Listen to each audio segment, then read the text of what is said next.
నిజామాబాద్ జిల్లా ఎడపల్లి మండలం దుబ్బతండ, బ్రాహ్మణపల్లి, వడ్డేపల్లి, బాపూనగర్, జాన్కంపేట్, టనహ కలహన్లతో గ్రామ సభలు రసాబసయ్యాయి.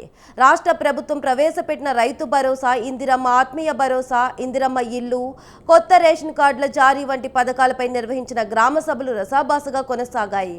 ప్రజాపాలనలో దరఖాస్తులు ఇప్పటి వరకు ఎంట్రీ కాలేదని, తమకు 25 యూనిట్ల విద్యుత్తో పాటు సిలిండర్ సబ్సిడీ రాలేదని అధికారులను ప్రజలు నిలదీశారు. ప్రభుత్వ పథకాల ఫలాలు అర్హులైన అందరికీ అందించేందుకు కృషి చేస్తామని ఎడపల్లి తహసీల్దార్ ధన్వాల్ చెప్పారు. ఈ సభకు చేసిన గ్రామ పెద్దలకు, గ్రామ ప్రజలకి మరియు అన్ని పథకాల లబ్ధిదారులందరికీ కూడా స్వాగతం, సుస్వాగతం. ముఖ్యంగా మనకు ఈ ప్రభుత్వం వచ్చిన తర్వాత ఎన్నో పథకాలు అమలు చేస్తూ ఉన్నది. ఆ పథకంలో భాగంగా మనకు 26 జనవరి నుంచి కొత్తగా 4 పథకాలు ప్రవేశపెడతా ఉన్నారు. ఈ సభకు చేసిన గ్రామ